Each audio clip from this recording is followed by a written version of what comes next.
नमस्कार दोस्तों, मैं सारिका पंकज और आप देख रहे हैं निर्माण आईएएस का ऑडियो आर्टिकल।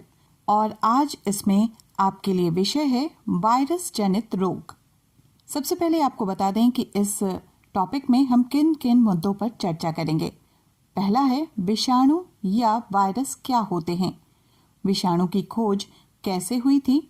तीसरा है विषाणु के प्रकार क्या क्या हैं और वायरस की मुख्य विशेषताएं क्या होती हैं, वायरस जनित रोग क्या होता है और सबसे आखिरी में आपके पसंद की बात, यूपीएससी प्रारंभिक परीक्षा अभ्यास प्रश्न। तो आइए शुरू करते हैं। सबसे पहले विषाणु या वायरस क्या होते हैं। विषाणु अकोशिकीय अति सूक्ष्म जीव है जो केवल जीवित कोशिका में ही वंश वृद्धि कर सकते हैं। ये नाभिकीय अम्ल और प्रोटीन से मिलकर गठित होते हैं। शरीर के बाहर तो ये मृत समान होते हैं, परंतु शरीर के अंदर जीवित हो जाते हैं। इन्हें क्रिस्टल के रूप में इकट्ठा किया जा सकता है। एक विषाणु बिना किसी सजीव माध्यम के पुनरुत्पादन नहीं कर सकता है। ये सैकड़ों वर्षों तक सुषुप्ता अवस्था में रह सकता है और जब भी एक जीवित माध्यम या धारक के संपर्क में आता है, उस जीव की कोशिका को भेद कर आच्छादित कर देता है और जीव बीमार हो जाता है। एक बार जब विषाणु जीवित कोशिका में प्रवेश कर जाता है, वो कोशिका के मूल आरएनए एवं डीएनए की जेनेटिक संरचना को अपने जेनेटिक सूचना से बदल देता है और संक्रमित कोशिका अपने जैसे संक्रमित कोशिकाओं का पुनरुत्पादन शुरू कर देती है। विषाणु की खोज कैसे हुई थी, आइए जानते हैं। विषाणु का अंग्रेजी शब्द वायरस का शाब्दिक अर्थ विष होता है। सर्वप्रथम यानी कि सबसे पहले सन 1796 में डॉक्टर एडवर्ड जेनर ने पता लगाया कि चेचक विषाणु के कारण होता है। उन्होंने चेचक के टीके का आविष्कार भी किया। इसके बाद सन 1886 में एडोल्फ मेयर ने बताया कि तंबाकू में मोजैक रोग एक विशेष प्रकार के वायरस के द्वारा होता है। रूसी वनस्पति शास्त्री इवानोवस्की ने 1892 में तंबाकू में होने वाले मोजैक रोग का अध्ययन करते समय विषाणु के अस्तित्व का पता लगाया। बेडजनिक और बोर ने भी तंबाकू के पत्ते पर इसका प्रभाव देखा और उसका नाम टोबैको मोजैक रख दिया। मोजैक शब्द रखने का कारण इनका मोजैक के समान तंबाकू के पत्ते पर चिन्ह पाया जाना था। इस चिन्ह को देखकर इस विशेष विषाणु का नाम उन्होंने टोबैको मोजैक वायरस रखा। और अब जानेंगे कि विषाणु के प्रकार क्या क्या होते हैं। विषाणु लाभप्रद एवं हानिकारक दोनों प्रकार के होते हैं। जीवाणु भोजी विषाणु एक लाभप्रद विषाणु है। यह हैजा, पेचिस, टाइफाइड आदि रोग उत्पन्न करने वाले जीवाणुओं को नष्ट कर मानव के रोगों से रक्षा करता है। कुछ विषाणु जो हैं वो पौधे या जंतुओं में रोग उत्पन्न कर सकते हैं एवं हानिप्रद होते हैं। HIV, influenza virus, polio virus रोग उत्पन्न करने वाले प्रमुख विषाणु हैं। संपर्क द्वारा, वायु द्वारा, भोजन एवं जल द्वारा तथा कीटों द्वारा विषाणुओं का संचरण होता है, परंतु विशिष्ट प्रकार के विषाणु विशिष्ट विधियों द्वारा संचरण करते हैं। आइए अब बात करते हैं कि वायरस की मुख्य विशेषताएं क्या क्या होती हैं। विषाणु एक सूक्ष्म जीवी है जो जीवित कोशिकाओं के भीतर ही अपना विकास एवं प्रजनन करता है। विषाणु खुद को जीवित रखने एवं अपने प्रतिकृति तैयार करने हेतु जीवित कोशिकाओं पर आक्रमण कर सकते हैं तथा उनकी रासायनिक मशीनरी का उपयोग करते हैं।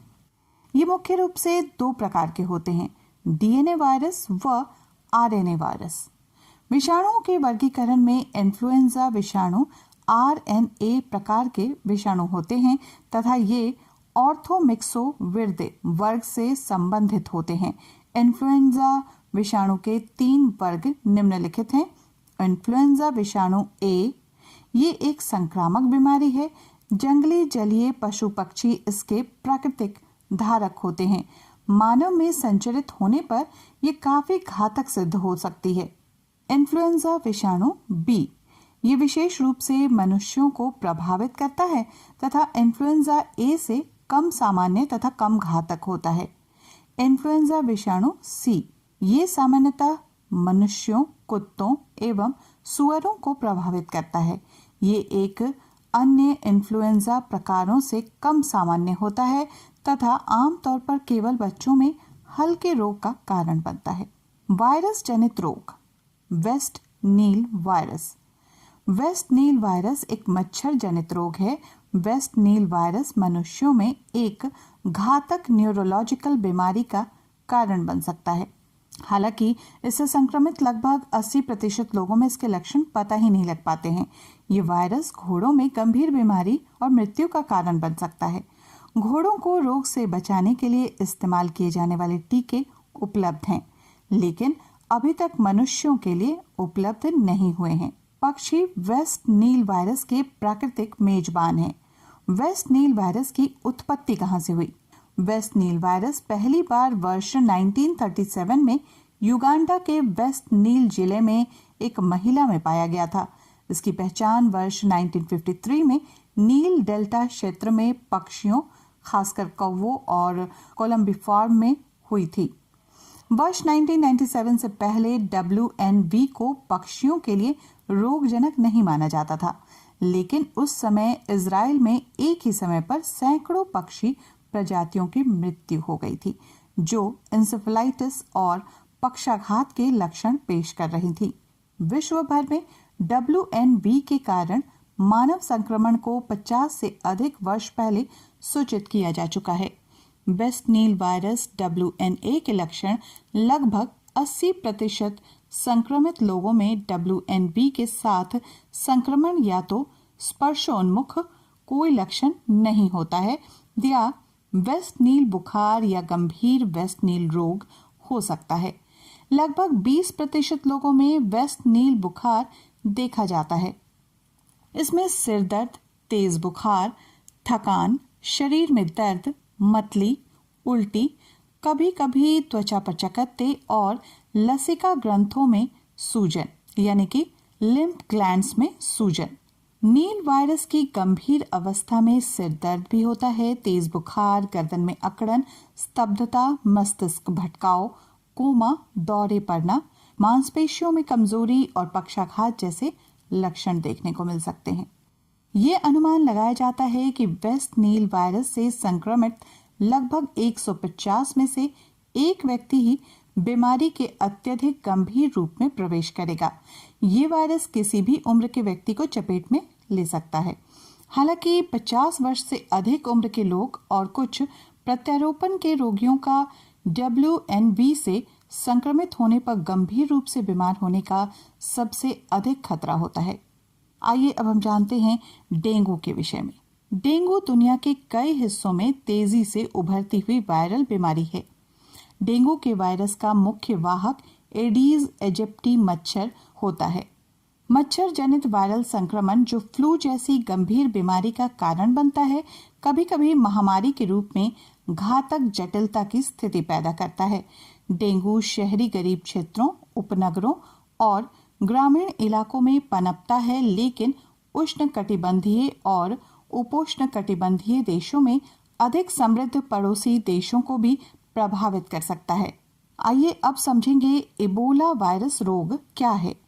इबोला वायरस एक फाइलोवायरस है जिसकी 5 भिन्न भिन्न प्रजातियां हैं।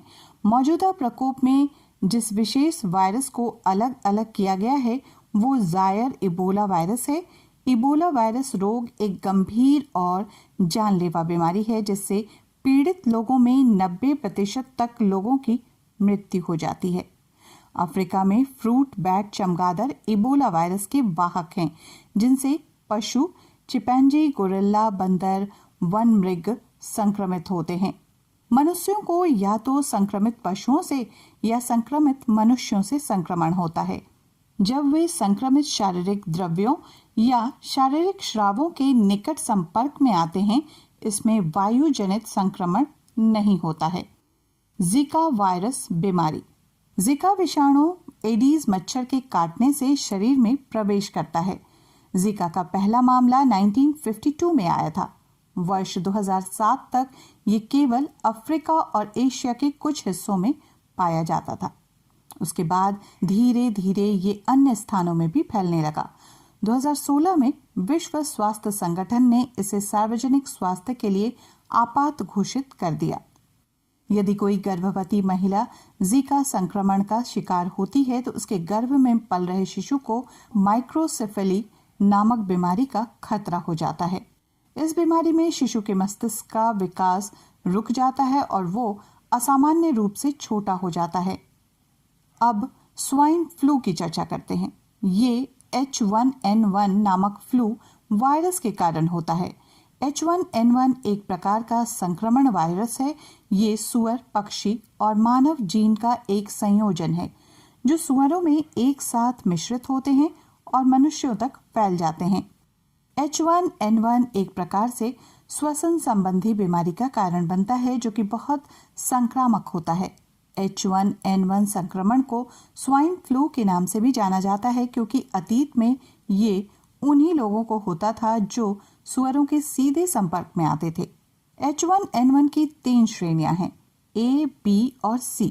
A और B श्रेणियों को घरेलू देखभाल की आवश्यकता होती है, जबकि श्रेणी C में तत्काल अस्पताल में भर्ती कराने और चिकित्सा की आवश्यकता होती है क्योंकि इसके लक्षण और परिणाम बेहद गंभीर होते हैं और इससे मृत्यु भी हो सकती है। कोविड-19 WHO के अनुसार कोविड-19 में CO का तात्पर्य कोरोना से है, जबकि VI विषाणु को, D बीमारी को तथा संख्या 19 वर्ष यानी कि 2019 बीमारी के पता चलने के वर्ष को चिन्हित करता है।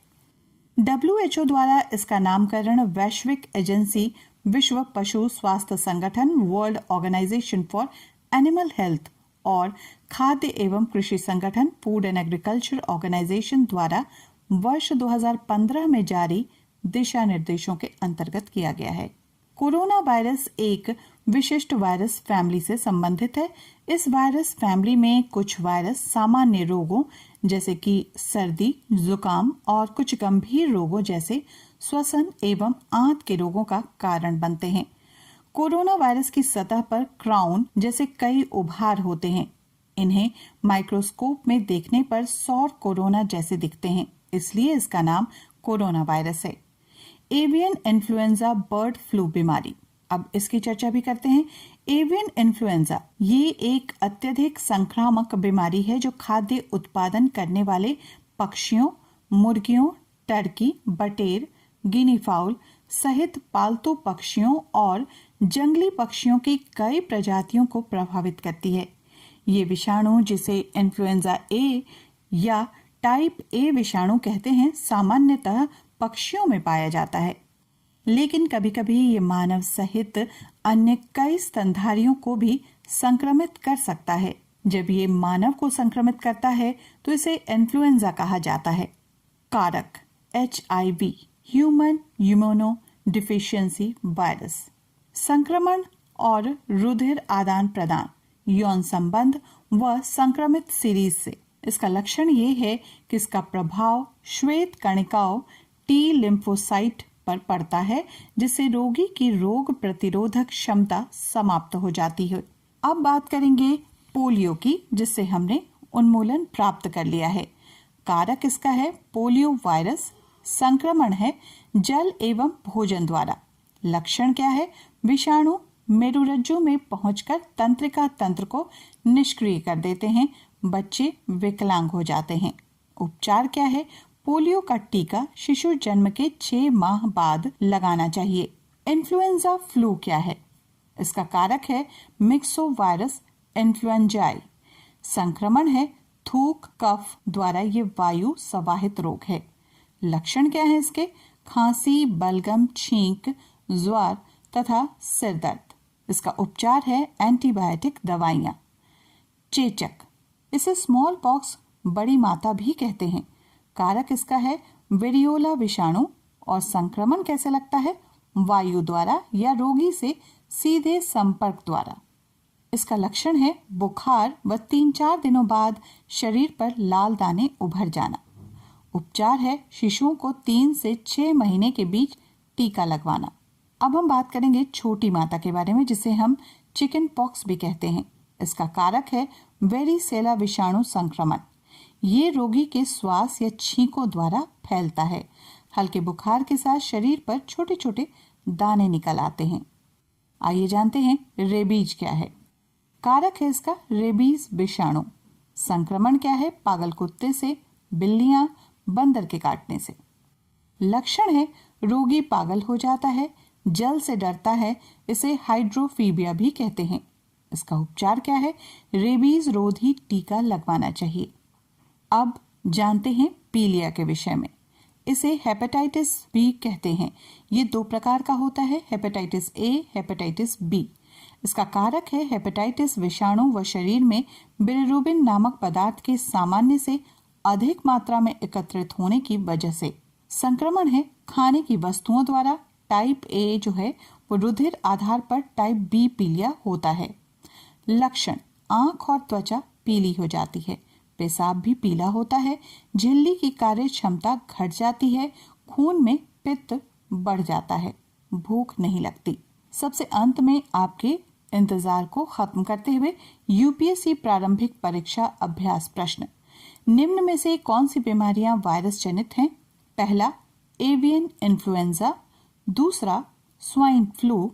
तीसरा, HIV एड्स। चौथा, इबोला। दिए गए कूट से सही उत्तर का चयन करें।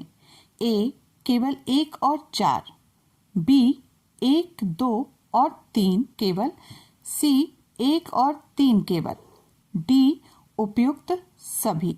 ऑडियो आर्टिकल में दिए गए प्रारंभिक परीक्षा प्रश्न का सही उत्तर आपको अगले दिन कमेंट बॉक्स में पिन मैसेज में दे दिया जाएगा। इसके साथ ही आप PDF को भी नेक्स्ट डे निर्माण IAS के टेलीग्राम चैनल से प्राप्त कर सकते हैं। तो आज के लिए इतना ही, दीजिए इजाजत। धन्यवाद।